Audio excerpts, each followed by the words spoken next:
Congrats! Thank you so much! Oy, kasi sabi ni Ellen, masaya siya kasi first big endorsement mo. Anong pakiramdam? Siyempre very happy and I'm very overwhelmed.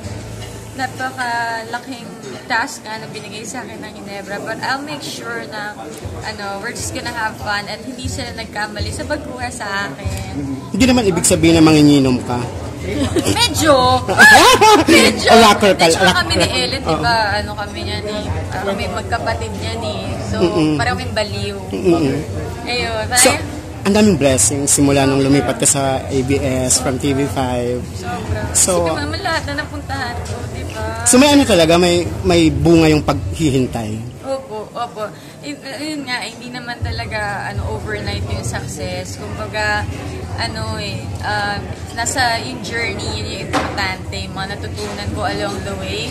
Sobrang dami ko natutunan, lalo ngayon nasa kapamilya na ako, ibang klase. In that short period of time, ang dami nilang naituro sa akin, and I'll cherish that forever.